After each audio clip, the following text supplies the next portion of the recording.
Hello everyone, Komal Sharma this side, and here I welcome you all at your own Gargi classes, a place where you can easily get all the information relevant to your competitive exams.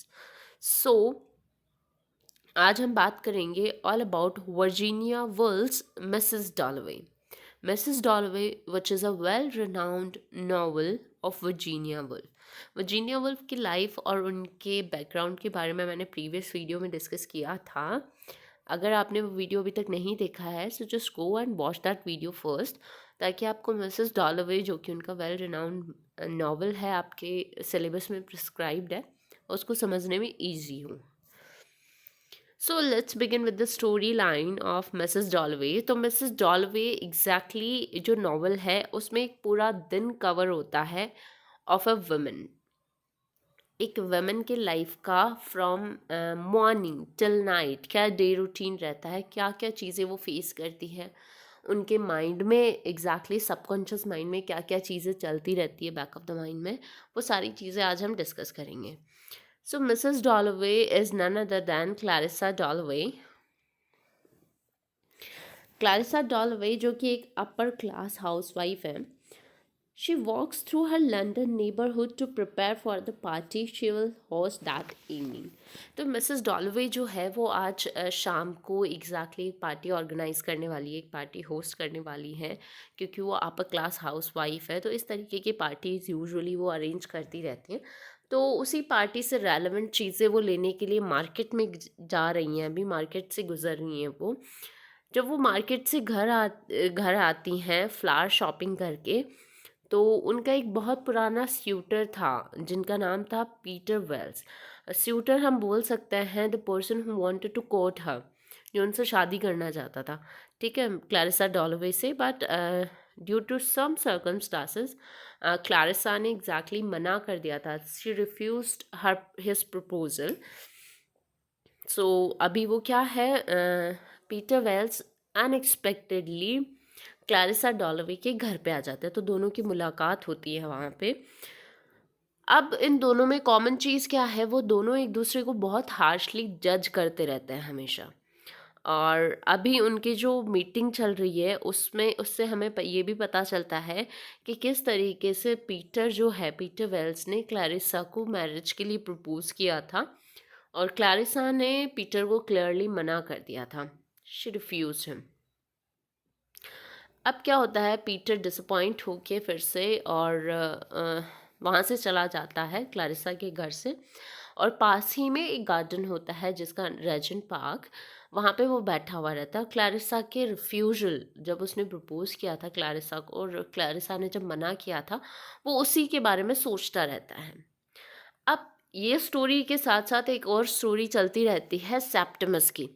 Septimus जो है एक veteran है of world war first. World war first जब हुआ था, at that time he served as an army man in in the world war. तो उस time पे वो इंजर्ड हो गया था और मेंटली भी बहुत ज़्यादा वो हम कह सकते हैं डिप्रेशन में आ गया था due to that cruelty which happened in to the world war one. तो वर्ल्ड वॉर फर्स्ट के ड्यूरेशन में जो जो क्रुएलिटी, जो जो हार्शनेस हुई, उसको देख के जो सेप्टिमस है वो थोड़ा शॉक में था, मेंटली डिप्रेस्ड था वो, ठीक है. सेप्टिमस की एक इटालियन वाइफ थी जिसका नाम था Lucrezia. They both loved each other. और वो वहीं पे पार्क में बैठे हैं जहाँ पे पीटर बैठा हुआ है. और जो सेप्टिमस है और जो लुक्रेजिया है, दोनों डॉक्टर का वेट कर रहे होते हैं. साइकेट्रिस्ट है, वेल रिनाउंड साइकेट्रिस्ट जिनका नाम है विलियम ब्रैडशॉ, उसका वेट कर रहे हैं वहाँ पे. और यहाँ पे एक इन्फॉर्मेशन और हमें मिलती है कि जो पीटर है वर्ल्ड वॉर से पहले, जो सॉरी नॉट पीटर, सेप्टिमस जो है वो एक बडिंग यंग पोइट था and he was a lover of Shakespeare. और विलियम शेक्सपियर के बहुत सारे कोट्स उसने नॉवल में भी रिसाइट किए हैं. So this is all about Septimus and Lucrezia. अब आगे क्या होता है, he became numb to the horrors of the war and its aftermath. World war के ड्यूरेशन में और उसके बाद में जो जो चीज़ें हुई, जो जो हॉरिबल चीज़ें हुई, उसकी वजह से वो बहुत ज़्यादा शॉक में था सेप्टिमस. जब उसका फ्रेंड भी वर्ल्ड वॉर के ड्यूरेशन में उसके फ्रेंड की भी डेथ हो चुकी थी जिसका नाम एवेंस था, और उस वजह से भी बहुत ज़्यादा दुखी हुआ था सेप्टिमस. अब जो है वर्ल्ड वॉर के बाद में सेप्टिमस को कुछ भी इंग्लैंड में अच्छा नहीं लगता था, और कुछ ऐसा भी नहीं लगता था अट्रैक्टिव जिसकी वजह से वो अपनी पूरी लाइफ इंग्लैंड को डेडिकेट कर दे। मतलब बहुत ज़्यादा डिप्रेसिव हो चुका था, डिसअपॉइंटेड हो चुका था, और वो ये भी जानता था कि उसकी जो लैक ऑफ फीलिंग्स है towards his nation, towards himself, towards his life, तो ये क्राइम है बहुत बड़ा। So, however, Sir William does not listen to what Septimus says and diagnoses a lack of proportion.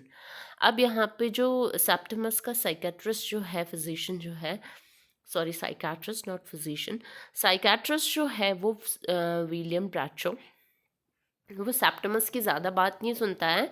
उसको एक्चुअली क्रश होता है upon Lucrezia, upon his wife, Septimus wife. तो Septimus को लुक्रेजिया से अलग करने के लिए वो डॉक्टर जो है वो उनको सजेस्ट करता है कि सेप्टिमस को मेंटल असाइलम में ले जाना पड़ेगा। ठीक है, तो यहाँ पे ये थोड़ी स्टोरी में ब्रेक लगता है जब लुक्रेजिया और सेप्टिमस को ये पता चलता है कि अब जो सेप्टिमस है he has to go away, he has to admitted into the mental asylum, जहाँ पे अगर कोई डिप्रेस्ड नहीं है तो वो ज़्यादा डिप्रेस्ड होकर वैसे मर जाएगा। तो विलियम ब्रैडशो जैसे कैरेक्टर्स की वजह से हम कहीं ना कहीं देख सकते हैं सोसाइटी में जो इंसान बीमार नहीं होता है ना, वो ऐसे फिजिशियन या साइकाट्रिस्ट से मिलके वो ज़्यादा डिप्रेस्ड या फिर अपने आप को ज़्यादा बीमार फील करने लग जाता है, राइट। तो यहाँ पे विलियम ने एग्जैक्टली सेप्टिमस कोई बात नहीं सुनी, वो सिर्फ ये चाहता था कि उसे लुक्रेजिया से अलग कर दिया जाए और उसका कोई सोल्यूशन नहीं है, उसे मेंटल असाइलम भेज दिया जाए। तो इस तरीके से स्टोरी मूव्स ऑन होती है। अब बात चलती है रिचर्ड डॉलवे की। रिचर्ड डॉलवे जो कि क्लारिसा डॉलवे का हस्बैंड है, वो एक लंच कर रहा है along with white bread and lady Britain, जो कि मेंबर्स ऑफ हाई सोसाइटी हैं। लंच के बाद रिचर्ड डॉलवे अपने घर जाता है और क्लारिसा के लिए एक लार्ज बंच ऑफ रोजेस लेता है, और वो यहाँ पे बताना चाहता है क्लारिसा को that how much he love her, but वो बोल नहीं पाता क्योंकि बहुत टाइम निकल चुका है जब उसने रिचर्ड डॉलवे ने एग्जैक्टली ऐसी फीलिंग्स शेयर की और long with his on wife. तो यहाँ पे क्लैरिसा जो है एक बहुत बड़ा डिफरेंस हम कह सकते हैं, एक एम्प्टीनेस फील करती है between the people, between the husband and wife in fact. तो यहाँ पे हमें पता चलता है कि instead of being husband and wife Clarissa and Richard, उन्हें ये फीलिंग्स, जो लव फीलिंग्स है वो एक दूसरे से शेयर की हुए बहुत टाइम हो गया है। तो दोनों ही के बीच में एक एम्प्टीनेस, एक वॉइड है जिसको वो गैप को फुलफिल नहीं कर पा रहे हैं। हालांकि यहाँ पे हमें ये भी पता चलता है that even though she values the privacy she is able to maintain in her marriage. अब यहाँ पे वो उस चीज़ को वैल्यू कर रही है कि हाँ, हमारी मैरिज को के बाद भी instead of being husband and wife हमारे बीच में वो प्रिवेसी है, हम एक दूसरे से ओपन नहीं है। सो this is a bit of thing जो कि इंसान को हम कह सकते हैं लोनलीनेस की तरफ, सॉलिट्यूड की तरफ लेके जाती है, considering it vital to the success of relationship. और यहाँ पे ये क्लैरिसा डॉलवे इसे सक्सेसफुल रिलेशनशिप मान रही है जहाँ पे एक हस्बैंड वाइफ के बीच में एक डिफरेंस है, गैप है। मैं तब की बात कर रही हूँ 20th सेंचुरी की, उस सोसाइटी की जहाँ पे अपर क्लास या उससे हाई क्लास जो सोसाइटीज़ हैं वहाँ पे लोगों के बीच में कितना गैप है, और उस गैप की वजह से mentally they are all alone, और जो चीज़ डिप्रेसिव नहीं है वो और भी ज़्यादा डिप्रेशन की तरफ जा रहे हैं। ठीक है, तो ये सारी चीज़ें यहाँ पे उस सारी चीज़ों पे फोकस्ड है। अगर आप वर्जीनिया वुल्फ की लाइफ के बारे में पढ़ोगे तो आप इस चीज़ को रिकनेक्ट कर पाओगे with her life too. So at the same time she find slightly disturbing the fact that Richard doesn't know everything about her. Richard उसका हस्बैंड होते हुए भी क्लैरिसा के बारे में सब कुछ नहीं जानता है यहाँ पे। अब क्या होता है, क्लैरिसा की जो डॉटर है एलिजाबेथ, वो अपनी हिस्ट्री टीचर मिस किलमन के साथ शॉपिंग के लिए जा रही हैं। यहाँ पे जो हिस्ट्री टीचर किलमन है और क्लैरिसा है जो एलिजाबेथ की मदर है, और मिस किलमन हिस्ट्री टीचर है ऑफ एलिजाबेथ, तो वो दोनों एक दूसरे से चिढ़ती हैं, क्लैरिसा एंड मिस किलमन, क्योंकि वो दोनों ऐसे सोचती है कि दोनों ही, मतलब क्लैरिसा ये सोचती है मिस किलमन, और मिस किलमन ये सोचती है क्लैरिसा कि एलिजाबेथ को ऑप्रेस करती हैं, उसे दबाने की कोशिश करती हैं। So meanwhile, Septimus and Lucrezia are in their apartment. अब Septimus और Lucrezia इधर सीन जो है वो इधर शिफ्ट हो जाता है जो सेप्टिमस और लुक्रेजिया है, they both are in their apartment and they are enjoying a happy moment of their life, और एक दूसरे की कंपनी को वो इन्जॉय कर रहे हैं यहाँ पे। लेकिन ऑल ऑफ सडन असाइलम से, मेंटल असाइलम से कुछ डॉक्टर्स आते हैं, कुछ लोग आते हैं, और जो सेप्टिमस का डॉक्टर है, डॉक्टर होम्स, वो वहाँ पे आते हैं सेप्टिमस को असाइलम ले जाने के लिए। तो अब जो है सेप्टिमस जो है मेंटल असाइलम नहीं जाना चाहता है, तो वो क्या करता है, he jumps from a window to his death and right there he died. He doesn't want to go with doctor Holmes and with his assistants to mental asylum. वो वहीं पे रहना चाहता था। अभी जैसा कि सीन बताया that he was enjoying with his wife Lucrezia, they were enjoying their togetherness. But all of sudden कुछ ऐसी चीज़ होती है, सम assistants and doctor of mental asylum came to pick him। तो यहाँ पे थोड़ी उसको डिस्टर्बेंस हो जाती है सेप्टिमस को। So in order to avoid that circumstances he doesn't want to go with them. तो वो क्या करता है, जंप्स फ्रॉम अ विंडो। वो ये डिसाइड करता है it's better to kill himself, अपने आप को मारना ज़्यादा बेटर है, instead of going with them into the mental asylum, जहाँ पे वो और भी ज़्यादा डम हो जाएगा। ठीक है, तो यहाँ पे सेप्टिमस अपने आप को मार चुका है। अब पीटर जो है पास ही के पार्क में बैठा हुआ था, उसे वो एम्बुलेंस की आवाज़ सुनाई देती है जो कि सेप्टिमस की बॉडी को ले जा रहे होते हैं। अब जो पीटर है वो क्लैरिसा की पार्टी में जाते हैं, जहाँ पे नॉवल के ज़्यादातर मेजर कैरेक्टर सारे असेंबल होते हैं उस इवनिंग पार्टी में। एंड क्लैरिसा बहुत मेहनत करती है उस पार्टी को सक्सेसफुल बनाने के लिए, but she feels bit dissatisfied by her own role and acutely conscious of Peter's critical eye. Clarissa का अटेंशन पीटर की तरफ ही होता है।